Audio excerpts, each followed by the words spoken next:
Assalamualaikum warahmatullahi wabarakatuh. Perkenalkan, nama saya Ahmad Ilham Fanani Isrofi atau bisa dipanggil Fanani. Di sini saya akan menjelaskan project dari kelas Python dari Pacman mengenai sistem kasir yang berbasis self-service. Di background problemnya adalah Andi yang merupakan seorang pemilik supermarket besar di salah satu kota di Indonesia.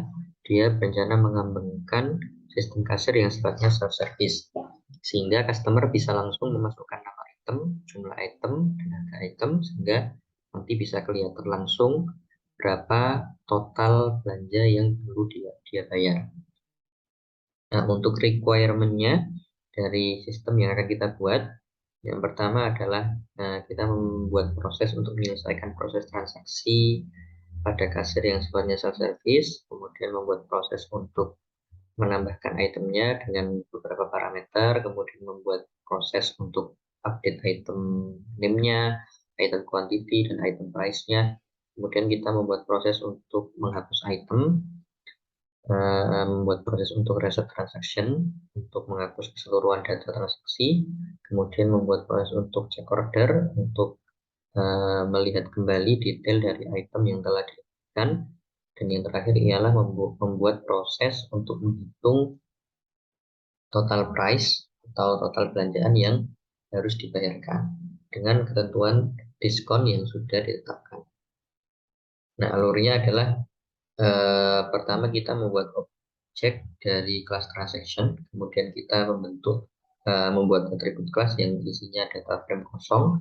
Data frame kosong ini yang nantinya akan diisi dengan data-data yang nanti kita inputkan. Kemudian kita melakukan inisialisasi atribut mengenai nama toko. Kemudian kita mendefinisikan beberapa fungsi yang nanti berguna untuk mencatat dan mengolah data transaksi, mulai dari add item, update item name, update item quantity, update item price, delete item, reset transaction, check order, dan total price.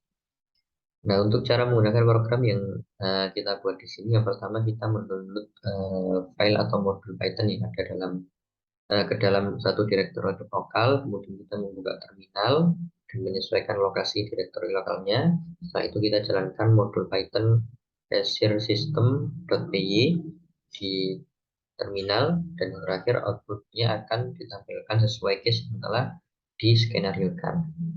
Kemudian untuk penjelasan code-nya sendiri,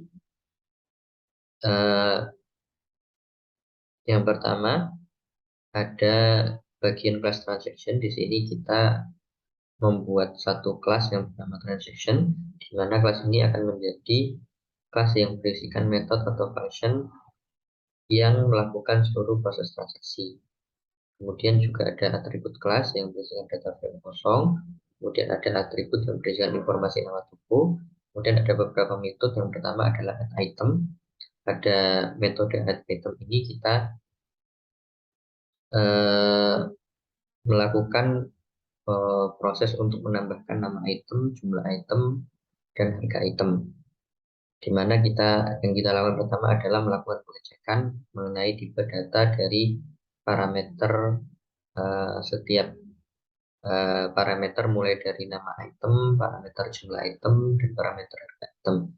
Jika tipe datanya sesuai, maka selanjutnya kita akan memasukkan parameter itu ke dalam atribut kelas data.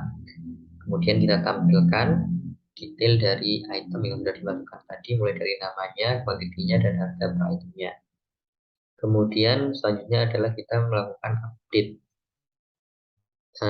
Kita selanjutnya adalah membuat metode untuk update item name. Nah, di sini kita juga membuat fungsi untuk memperbarui atau mengganti nama item dengan dua parameter. Yang pertama adalah nama item, yang kedua adalah update nama item. Kemudian proses yang dilakukan dalam update item name ini adalah pertama kita membuat list seluruh item pada atribut kelas dari data, kemudian kita melakukan pengecekan parameter nama item dan list nama item, kemudian kita cek tipe data parameter nama itemnya, kita cek tipe data parameter update nama itemnya. Kalau tidak sesuai, maka akan menunjukkan atau menampilkan type error. Tapi kalau semuanya sudah sesuai, maka nanti datanya akan data nama itemnya akan digantikan dengan inputan update nama item. Kemudian untuk metode update item quantity ini semuanya hampir sama dengan update item name, cuma yang membedakan di sini yang diubah adalah quantity-nya. Itu juga dengan update item price. Kemudian ada metode delete item, metode atau fungsi delete item. Di sini kita pertama membuat list dari seluruh item pada atribut kelas dari data. Kemudian kita melakukan pengecekan terhadap parameter nama item, apakah ada di dalam list nama item yang sudah ada di data frame.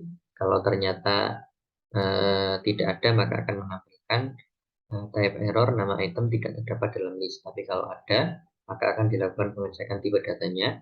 Kalau datanya tidak sesuai akan muncul error, tapi kalau sesuai maka akan dilakukan penghapusan data dari nama item yang ditulis. Kemudian akan ditampilkan tabel yang menunjukkan bahwa nama item tersebut sudah dihapuskan. Kemudian ada metode atau function reset transaction. Di sini fungsinya adalah untuk menghapus semua item yang ada dalam atribut kelas data apabila kita ingin mereset transaksi kita. Jadi tinggal kita lakukan drop seluruh menggunakan fungsi drop yang ada pada Python sehingga semua data yang ada pada data frame akan dihapuskan, kemudian kita tampilkan tabel kosong. Kemudian metode yang selanjutnya adalah check order. Di sini kita mengecek kembali item yang telah disebutkan dengan cara kita mengcopy atau menyalin data frame dari atribut kelas data untuk membuat data frame baru yang ditambahkan satu kolom yang isinya adalah total price, di mana total price ini adalah hasil kali antara quantity dengan price. Sehingga kemudian baru kita tampilkan tabelnya yang berisi nama item, kemudian kuantitinya, kemudian harganya, dan total harga setelah dikalikan antara quantity dengan price-nya. Kemudian yang terakhir adalah total price. Di sini kita menghitung total pembayaran atau total transaksi dari item yang telah diinputkan, termasuk diskon yang dia peroleh. Caranya hampir sama dengan metode ada function sebelumnya. Kita copy dulu datanya untuk membuat kolom baru. Kemudian kita hitung total price-nya. Dari total price itulah kita kemudian melakukan penjumlahan yang disimpan di variabel total. Jadi nantinya output data total price ini dari setiap item itu akan diperoleh dan digabungkan atau dijumlahkan semuanya. Nah, nantinya hasil dari total ini akan masuk ke dalam logika if. Jadi jika nilainya antara 0 sampai 200.000, maka dia tidak mendapatkan diskon. Tapi kalau nilainya atau totalnya 200 sampai 300.000, maka dia akan mendapatkan diskon 5%. Kemudian di antara 300 sampai 500.000 akan mendapatkan diskon 8%, dan di antara dan lebih dari 500.000 akan mendapatkan diskon 10%. Dan juga nantinya total belanjanya kalau tidak memenuhi kriteria di atas akan keluar total belanja tidak boleh kurang dari 0. Nah, di sini kita sudah melakukan beberapa test case untuk menguji metode atau function yang telah kita buat. Yang pertama, test case-nya kita menambahkan 2 item menggunakan metode item. Item yang ditambahkan adalah ayam goreng dengan kuantitinya 2, harganya 20.000, kemudian item pasta gigi kuantitinya 3, harganya 15.000. Outputnya seperti ini, kita tampilkan setiap item yang dimasukkan, detailnya.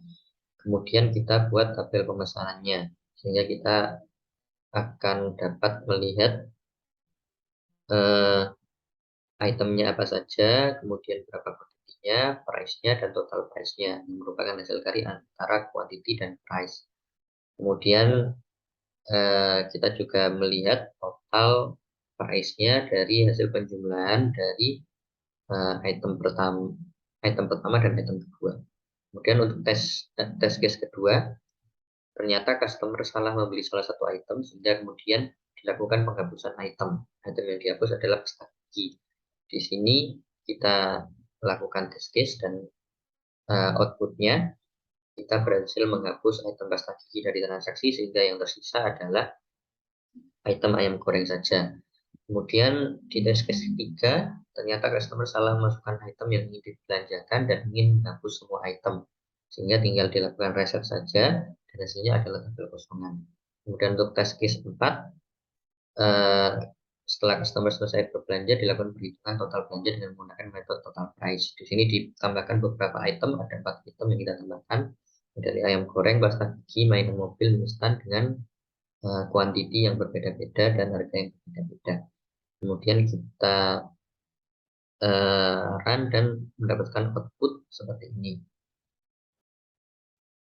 Nah, inilah hasil dari test case yang sudah kita lakukan dan kita mendapatkan kesimpulan bahwa sistem kasir self-service ini sudah bekerja dengan baik, bekerja sesuai dengan yang diharapkan, namun bisa kita tingkatkan dengan cara membuat modular code sehingga nantinya kita tidak harus melakukan running code-nya dari awal sampai akhir, tapi kita bisa membuatnya secara terpisah sehingga nanti yang di-run hanya untuk test case-nya saja. Kemudian kita juga bisa membuat lagi agar input parameternya bisa lebih mudah untuk dimasukkan.